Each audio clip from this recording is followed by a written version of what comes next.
ಪಾಕಿಸ್ತಾನ ತನ್ನ ಅಣ್ವಸ್ತ್ರಗಳ ಸಂಗ್ರಹವನ್ನ ಹೊಂದಿತ್ತು ಎಂದು ಹೇಳಲಾಗುತ್ತಿದೆ. ಅಲ್ಲದೆ ಅದೇ ಪಾಕಿಸ್ತಾನ ಭಾರತದ ದಾಳಿ ಕಂಡು ಸಣ್ಣಗೆ ಬೆವರುವಂತೆ ಮಾಡಿತ್ತು. ಜೊತೆಗೆ ಅಮೆರಿಕಕ್ಕೂ ಜೀವ ಬಾಯಿಗೆ ಬರುವಂತೆ ಮಾಡಿತ್ತು ಎಂಬ ಸಂಗತಿ ಹೊರಬಿದ್ದಿದೆ.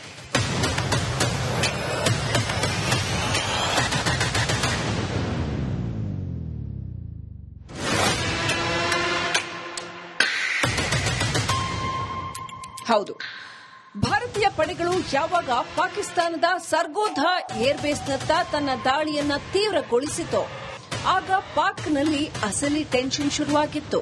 ಅಲ್ಲಿಯವರೆಗೂ ನಮ್ಮ ಹತ್ರ ಅಣ್ವಸ್ತ್ರ ಇದೆ, ಅದನ್ನ ಭಾರತದ ವಿರುದ್ಧ ಯಾವ ಕ್ಷಣದಲ್ಲಿ ಬೇಕಾದರೂ ಉಡ್ಡಾಯಿಸಿ ಬಿಡ್ತೀವಿ ಎನ್ನುತ್ತಿದ್ದ ಪಾಕ್ ಮನೋಬಲ ಬ್ರಹ್ಮೋಸ್ ದಾಳಿಗೆ ಮಕಾಡೆ ಮಲಗಿಬಿಟ್ಟಿತ್ತು. ಅದೇ ನೋಡಿ ಸಂಘರ್ಷದ ಅಸಲಿ ಟರ್ನಿಂಗ್ ಪಾಯಿಂಟ್.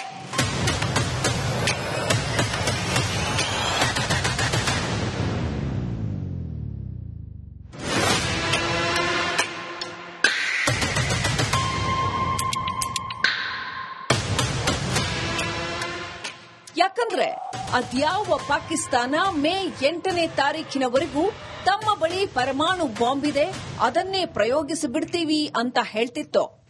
ಅದೇ ಅಣ್ವಸ್ತ್ರಗಳಿರೋ ಸಂಗ್ರಹಾಗಾರಗಳ ಬಳಿಯೇ ಭಾರತದ ಬ್ರಹ್ಮೋಸ್ ಆರ್ಭಟಿಸಿ ಬೆಂಕಿಯ ಮಳೆ ಸುರಿಸಿಬಿಟ್ಟಿತ್ತು.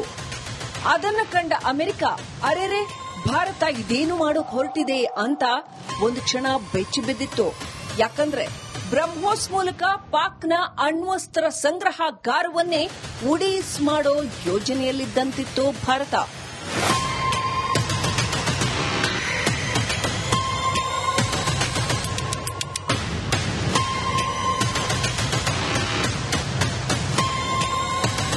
ಪಾಕಿಸ್ತಾನ ತನ್ನ ಅಣ್ವಸ್ತ್ರಗಳ ಸಂಗ್ರಹವನ್ನ ಹೊಂದಿತ್ತು ಎಂದು ಹೇಳಲಾಗುತ್ತಿದೆ.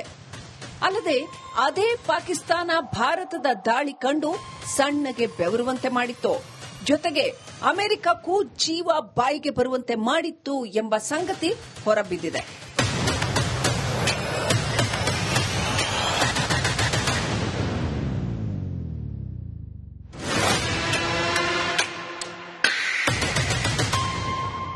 ಹೌದು, ಭಾರತೀಯ ಪಡೆಗಳು ಯಾವಾಗ ಪಾಕಿಸ್ತಾನದ ಸರ್ಗೋಧಾ ಏರ್ಬೇಸ್ನತ್ತ ತನ್ನ ದಾಳಿಯನ್ನ ತೀವ್ರಗೊಳಿಸಿತೋ ಆಗ ಪಾಕ್ನಲ್ಲಿ ಅಸಲಿ ಟೆನ್ಷನ್ ಶುರುವಾಗಿತ್ತು. ಅಲ್ಲಿಯವರೆಗೂ ನಮ್ಮ ಹತ್ರ ಅಣ್ವಸ್ತ್ರ ಇದೆ, ಅದನ್ನ ಭಾರತದ ವಿರುದ್ಧ ಯಾವ ಕ್ಷಣದಲ್ಲಿ ಬೇಕಾದರೂ ಉಡ್ಡಾಯಿಸಿ ಬಿಡ್ತೀವಿ ಎನ್ನುತ್ತಿದ್ದ ಪಾಕ್ ಮನೋಬಲ ಬ್ರಹ್ಮೋಸ್ ದಾಳಿಗೆ ಮಕಾಡೆ ಮಲಗಿಬಿಟ್ಟಿತ್ತು. ಅದೇ ನೋಡಿ ಸಂಘರ್ಷದ ಅಸಲಿ ಟರ್ನಿಂಗ್ ಪಾಯಿಂಟ್.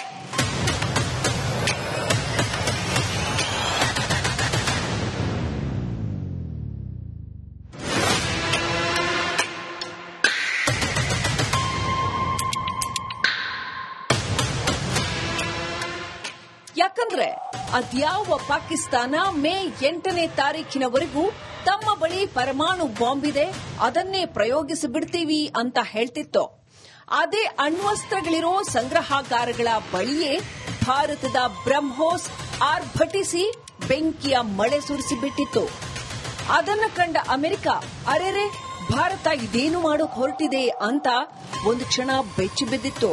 ಯಾಕಂದ್ರೆ ಬ್ರಹ್ಮೋಸ್ ಮೂಲಕ ಪಾಕ್ನ ಅಣ್ವಸ್ತ್ರ ಸಂಗ್ರಹಾಗಾರವನ್ನೇ ಉಡೀಸ್ ಮಾಡೋ ಯೋಜನೆಯಲ್ಲಿದ್ದಂತಿತ್ತು ಭಾರತ.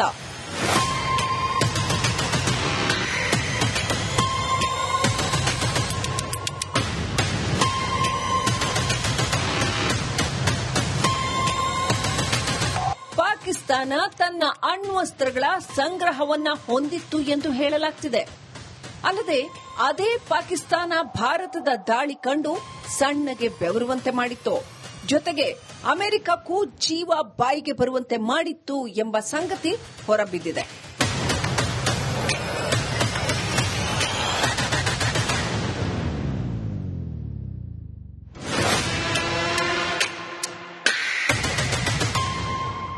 ಹೌದು, ಭಾರತೀಯ ಪಡೆಗಳು ಯಾವಾಗ ಪಾಕಿಸ್ತಾನದ ಸರ್ಗೋಧಾ ಏರ್ಬೇಸ್ನತ್ತ ತನ್ನ ದಾಳಿಯನ್ನ ತೀವ್ರಗೊಳಿಸಿತೋ ಆಗ ಪಾಕ್ನಲ್ಲಿ ಅಸಲಿ ಟೆನ್ಷನ್ ಶುರುವಾಗಿತ್ತು. ಅಲ್ಲಿಯವರೆಗೂ ನಮ್ಮ ಹತ್ರ ಅಣ್ವಸ್ತ್ರ ಇದೆ, ಅದನ್ನ ಭಾರತದ ವಿರುದ್ಧ ಯಾವ ಕ್ಷಣದಲ್ಲಿ ಬೇಕಾದರೂ ಉಡ್ಡಾಯಿಸಿ ಬಿಡ್ತೀವಿ ಎನ್ನುತ್ತಿದ್ದ ಪಾಕ್ ಮನೋಬಲ ಬ್ರಹ್ಮೋಸ್ ದಾಳಿಗೆ ಮಕಾಡೆ ಮಲಗಿಬಿಟ್ಟಿತ್ತು. ಅದೇ ನೋಡಿ ಸಂಘರ್ಷದ ಅಸಲಿ ಟರ್ನಿಂಗ್ ಪಾಯಿಂಟ್.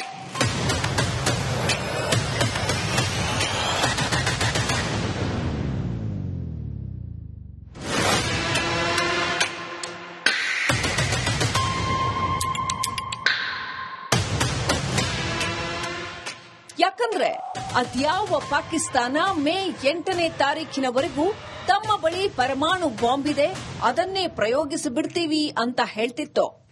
ಅದೇ ಅಣ್ವಸ್ತ್ರಗಳಿರೋ ಸಂಗ್ರಹಾಗಾರಗಳ ಬಳಿಯೇ ಭಾರತದ ಬ್ರಹ್ಮೋಸ್ ಆರ್ಭಟಿಸಿ ಬೆಂಕಿಯ ಮಳೆ ಸುರಿಸಿಬಿಟ್ಟಿತ್ತು. ಅದನ್ನು ಕಂಡ ಅಮೆರಿಕ ಅರೆರೆ ಭಾರತ ಇದೇನು ಮಾಡೋಕ್ ಹೊರಟಿದೆ ಅಂತ ಒಂದು ಕ್ಷಣ ಬೆಚ್ಚಿ ಬಿದ್ದಿತ್ತು.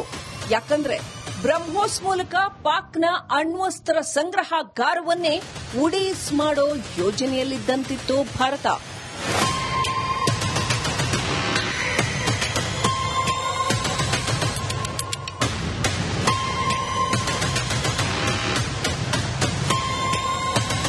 ಪಾಕಿಸ್ತಾನ ತನ್ನ ಅಣ್ವಸ್ತ್ರಗಳ ಸಂಗ್ರಹವನ್ನ ಹೊಂದಿತ್ತು ಎಂದು ಹೇಳಲಾಗ್ತಿದೆ. ಅಲ್ಲದೆ ಅದೇ ಪಾಕಿಸ್ತಾನ ಭಾರತದ ದಾಳಿ ಕಂಡು ಸಣ್ಣಗೆ ಬೆವರುವಂತೆ ಮಾಡಿತ್ತು. ಜೊತೆಗೆ ಅಮೆರಿಕಕ್ಕೂ ಜೀವ ಬಾಯಿಗೆ ಬರುವಂತೆ ಮಾಡಿತ್ತು ಎಂಬ ಸಂಗತಿ ಹೊರಬಿದ್ದಿದೆ.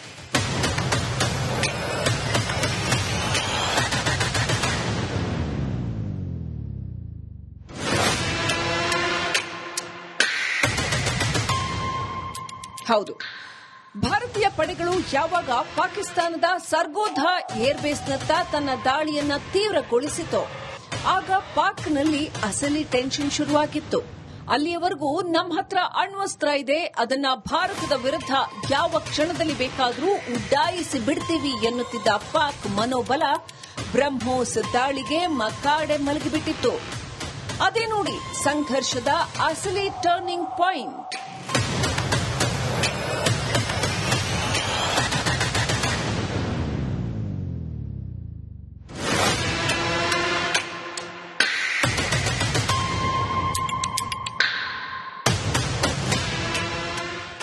ಯಾಕಂದ್ರೆ ಅದ್ಯಾವ ಪಾಕಿಸ್ತಾನ ಮೇ 8ನೇ ತಾರೀಖಿನವರೆಗೂ ತಮ್ಮ ಬಳಿ ಪರಮಾಣು ಬಾಂಬ್ ಇದೆ, ಅದನ್ನೇ ಪ್ರಯೋಗಿಸಿಬಿಡ್ತೀವಿ ಅಂತ ಹೇಳ್ತಿತ್ತು.